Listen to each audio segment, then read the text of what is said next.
Hello friends, Mithila education and welfare society में आपका स्वागत है। अब मैं बात करना चाहूँगा एक ऐसे एक्शन की जो कि फ्यूचर में कंप्लीट हो चुका होगा, जिसको हम अपनी साधारण ग्रामर की भाषा में, व्याकरण की भाषा में फ्यूचर परफेक्ट टेंस बोल देते हैं।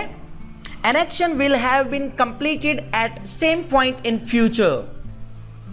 It is used to express an action or work which will happen in future and is thought to be completed in future. It shows a sense of completion for action or work which will occur in future. ऐसा कार्य या ऐसा action जो भविष्य में ही होगा और यह भी माना जाए कि भविष्य में ही पूरा हो जाएगा।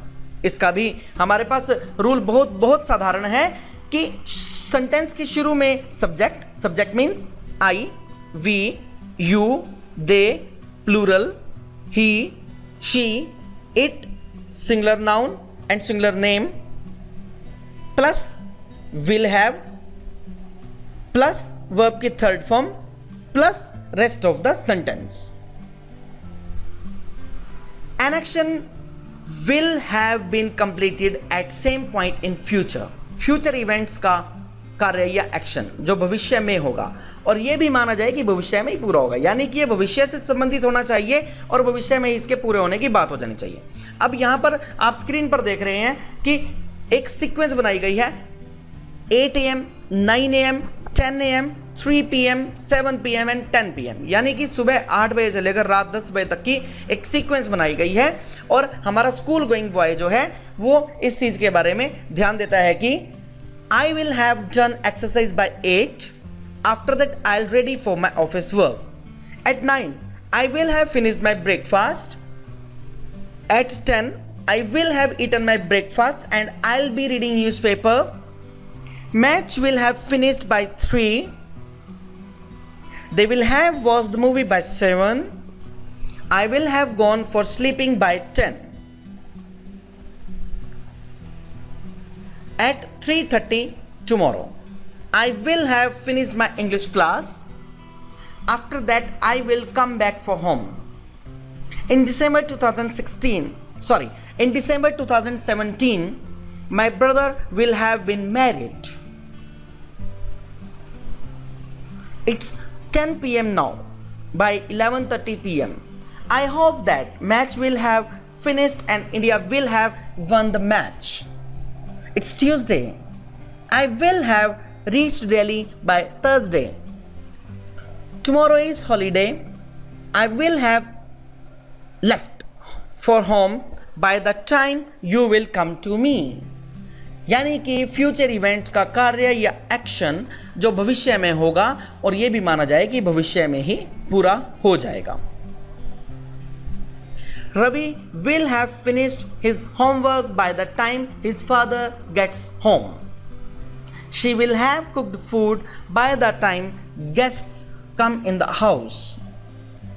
They will have reached the station before train comes at the railway station. By the time I get home, cricket match will have finished. The robbers will have taken all the cash by the time police arrives. Time expression का मतलब कि कोई भी काम कब तक complete हो चुका होगा। टाइम एक्सप्रेशंस के लिए हम इसमें कुछ शब्दों का प्रयोग करेंगे। ये शब्द हैं by the time, before, by tomorrow, by 7 o'clock, by next month, until और टिल। अब बात हम करेंगे पीरियड ऑफ टाइम और पॉइंट ऑफ टाइम के, यानी कि use of for and use of since. इसमें छोटे होते से हम अपने स्कूल्स में जब हमें टेंसेस सिखाए गए थे या जब हमें स्कूल में ग्रामर सिखाई गई, छोटे होते से हम एक बात सुनते आ रहे हैं कि जहां पर भी हमारे पास कोई भी निश्चित समय दिया गया होगा वहां पर हम सिंस लगा दें, जहां पर भी हमारे पास कोई भी अनिश्चित समय दिया हो वहां पर हम फॉर लगा दें। लेकिन मैं इसका एक बहुत सिंपल सा फार्मूला आपको बताता हूं कि जहां पर भी हमारे पास किसी भी तरह की कोई भी काउंटिंग आ जाए उसके साथ आप फॉर लगा देंगे। हमारे तीनों present perfect continuous, past perfect continuous and future perfect continuous tenses में लास्ट के 3 पार्ट्स ऑफ टेंसेस में दोबारा से सुनेंगे present perfect continuous, past perfect continuous and future perfect continuous में, जहां पर हम वाक्य के अंत में सिंस और फॉर का प्रयोग करते हैं, एक चीज का ध्यान रखें कि जब भी हमारे पास किसी तरह की कोई भी काउंटिंग आ जाए, मैक्सिमम काउंटिंग्स इसके अंदर कवर हो जाएंगी। कैसे? एग्जांपल देखिए लेफ्ट हैंड साइड पर स्क्रीन के, for a period of time, कैसे? For 30 minutes, for 4 days, for 5 months, for 3 years, for 5 centuries, for 3 weeks, for 3 months, for 2 decades, या फिर फॉर अ लॉन्ग टाइम, या फिर फॉर एवर। अब बात करता हूं मैं सिंस की। सिंस में पॉइंट ऑफ टाइम, कहने का अर्थ बहुत सिंपल सा है कि किसी तरह की कोई भी काउंटिंग आ जाए तो वहां पर फॉर का यूज होगा। लेकिन अगर हमारे पास इस तरह की काउंटिंग दी गई हो, जैसे कि हम देख रहे हैं सिंस 10 AM, यानी कि ऐसी काउंटिंग जिसके साथ AM या PM लग जाए, उस काउंटिंग के साथ हम सिंस का प्रयोग कर देंगे। Since 10 AM, since Monday, since Tuesday, since January, या फिर ऐसी काउंटिंग जो कि ईयर का नेम हो, जैसे since 2001, since April, since I left job, since I join job, since I purchased this house, since the beginning of time.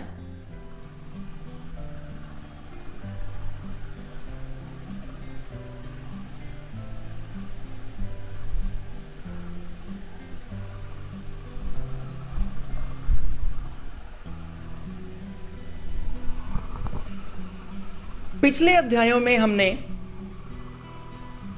Continuity से related एक चैप्टर किया था, जिसमें हमारे पास कंटिन्यूटी थी वर्तमान की, भूतकाल की और फ्यूचर की, यानी कि continuity related to present, continuity related to past and continuity related to future was there. उसमें क्या था? उसमें यह चीज स्पष्ट की गई थी कि हाँ, कोई भी काम चल रहा है, लेकिन जो एक्सरसाइज जब हम कर रहे हैं इस चैप्टर में यह चीज मेंशन है कि काम तो चल रहा है, इट्स ओके, लेकिन ये काम कब से चल रहा है, यानी कि जब से काम होना शुरू हुआ, हम उस चीज को यहां पर इंडिकेट कर रहे हैं। To describe how long any task happened from past and continue to the present, we use for and since to describe the time. जो मैंने अभी फॉर और सिंस का प्रयोग आपको बताया, एज अ रूल फॉर और सिंस का यहां पर प्रयोग होगा। फॉर का प्रयोग कहां पर होगा और सिंस का प्रयोग कहां पर होगा, ये मैंने अभी आपको बताया कि जहां पर भी आपके पास मोस्ट प्रोबेबली कहीं पर कोई भी काउंटिंग दी गई हो, वहां पर आप फॉर का प्रयोग करें, एंड अदर देन काउंटिंग कुछ भी हो, वहां पर आप सिंस का प्रयोग करें। याद रखने के लिए इस टेक्निक को याद रखेंगे। बाकी मैंने आपको पिछली स्लाइड में जो है आपको ये बताया कि फॉर और सिंस का यूज कहां कहां पर एग्जैक्टली किया जा सकता है, पूरा डिटेल में बताया जा चुका है। कोई कार्य समय के साथ बताया जाए जो पास्ट से लेकर प्रेजेंट तक चल रहा है, यानी कि जो काम पास्ट में शुरू हुआ लेकिन वो अभी तक चल रहा है, लेकिन ये चीज मेंशन हो कि कब से चल रहा है, उसके शुरू होने का टाइम दे दिया जाए। जब हमें यह बताया जाए कि कोई काम कितनी देर से चल रहा है, for how long it has been, वहां पर हम इस ऑप्शन का यूज करेंगे। Very very simple option. In the very beginning of the sentence any subject like I, we, you, they plural, he, she, it singular noun और name. ठीक, इनमें से I, we, you, they and plural, इनके बाद have been plus verb की first form plus ING plus since और for. और इसी तरह से सिंगुलर सब्जेक्ट्स के लिए he, she, it singular noun and name plus has been plus verb की first form plus ING plus since और for. Let us see, starting at 7, सुबह 7 बजे से शुरू करके it's 9 now. He has been doing exercise since 7. Since का प्रयोग, he has been doing exercise for 2 hours. Now, starting at 10:30, it's 11 now. He has been eating food since 10:30. He has been eating food for half an hour. Starting at 11:30, it's 12 now. I have been reading newspaper since 11:30. I have been reading newspaper for half an hour. Starting at 9, it's 12 now. They have been playing since morning. They have been playing for 3 hours. Starting at 6, it's 9 now. They have been watching movies since 6. They have been watching movie for 3 hours. Starting at 12, it is 6 now. He has been sleeping for 6 hours. यानी कि जो काम हमारे पास जब से शुरू हुआ उस काम के स्टार्टिंग पॉइंट से लेकर अब तक का हमने वर्णन किया।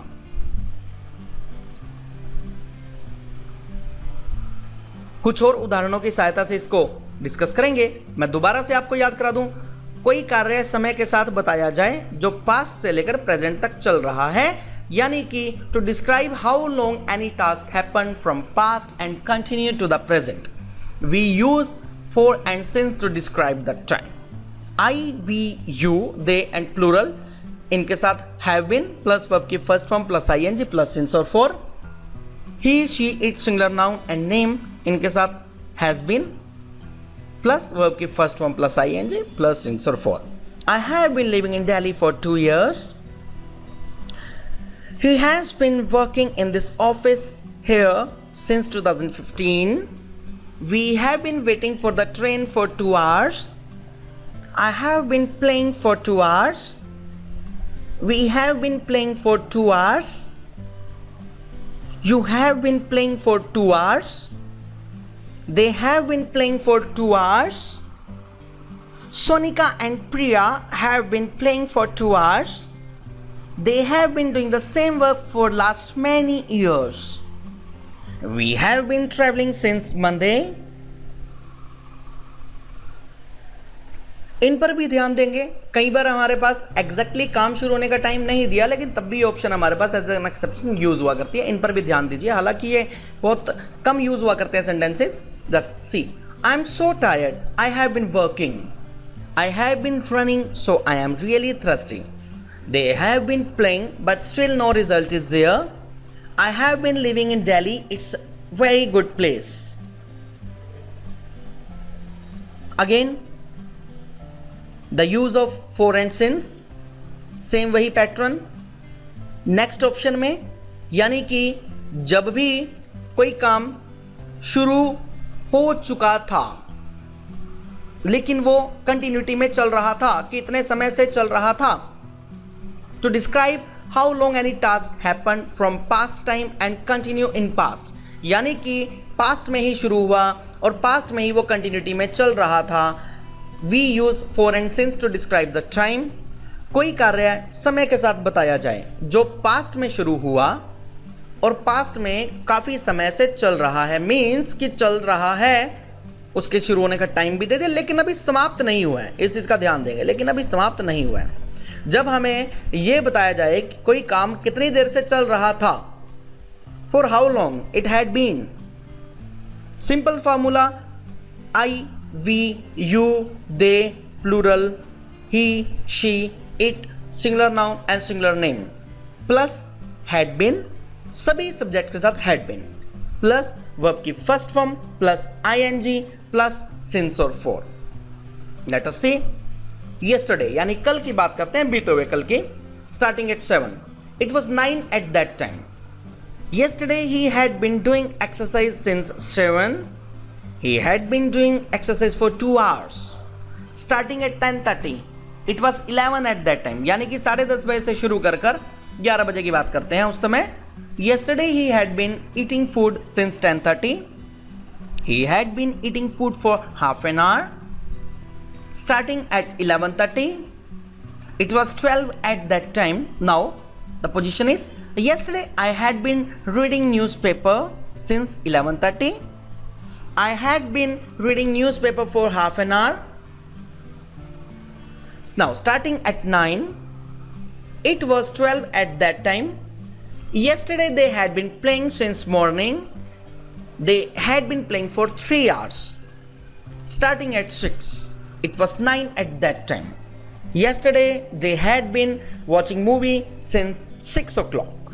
They had been watching movie for 3 hours. starting at 12, it was 6 at that time. Yesterday he had been sleeping for 6 hours. कुछ और उदाहरणों की सहायता से इसको समझेंगे। Same formula. I, we, you, they, plural, he, she, it, singular noun and name, plus had been, plus verb की first form, plus ing, plus use of since or for. Since और for का प्रयोग हम पहले बता चुके हैं. He was my class fellow. We had been studying together for 6 years. Now he is in government job. It was 11. I had been waiting for you for 2 hours and you came at 4. We had been waiting for the bus for 2 hours, but train didn't come yesterday. They had been playing for 2 hours, but they lost the match in the end. She had been shopping since 2 afternoon, but shop was closed at 6. She came back home at 7 evening. He had been looking for his brother since morning. His brother wasn't in home. He went to school. When I went to his home, his mother said to me he had been sleeping for 3 hours. By the time Ajay reached the office, the client had been waiting for an hour. How long had he been driving when the accident happened? Sumit and Ravi had been playing tennis till it started rain. अब हम next option की बात करेंगे. कोई ऐसा काम जो कि शुरू हुआ, जिसके शुरू होने का समय है, जो कि फ्यूचर में ही शुरू होगा और फ्यूचर में ही चल रहा होगा. कहने का मतलब कोई कार्य ऐसे समय के साथ बताया जाए जो भविष्य के किसी भी समय में शुरू होगा. दोबारा सुनेंगे. कोई कार्य किसी ऐसे समय के साथ बताया जाए जो समय भविष्य से संबंधित हो, भविष्य के किसी समय से शुरू होगा और भविष्य में ही चल रहा होगा. इसमें ज़्यादातर समय की जानकारी भी दी जाती है. जब हमें यह बताया जाए कि कोई काम भविष्य में कितनी देर से चल रहा होगा. It is used to describe a continued or ongoing action that will start in future and is thought to be continued till some time in future. Mostly time is also mentioned in these sentences. Very simple formula. Speaking task में use of only will have been. किस किस subject के साथ? I, we, you, they, plural, he, she, it, singular noun and name, plus will have been, plus verb की first form, plus ing, plus since and for. आने वाले दिन का यानी कि टुमारो. आने वाले दिन की बात करता है हमारा स्कूल गोइंग बॉय. स्क्रीन की जस्ट लेफ्ट हैंड साइड पर देखिए, बिल्कुल इट्स रिटन टुमारो. आने वाले समय की बात है. Will start at 7, will complete at 9. Tomorrow he will have been doing exercise since 7. He will have been doing exercise for 2 hours. Will start at 10:30. Will complete at 11. Tomorrow he will have been eating food since 10:30. He will have been eating food for half an hour. Will start at 11:30. Will complete at 12. Tomorrow I will have been reading newspaper since 11:30. I will have been reading newspaper for half an hour. Will start at 9. Will complete at 12. Tomorrow they will have been playing since morning. They will have been playing for 3 hours. Will start at 6. Will complete at 9. Tomorrow they will have been watching movies since 6 o'clock. They will have been watching movie for 3 hours. Will start at 12. Will complete at 6. Tomorrow he will have been sleeping for 6 hours. कुछ और उदाहरण. I will have been living in Delhi for 16 years by 2020. I'll have been teaching English for 10 years by next year. I'll have been working here for 4 years by next year. Tomorrow is a holiday. We will have been sleeping for 10 hours. Summer is our off season. We will have been trying to find another job for 4 months in summer.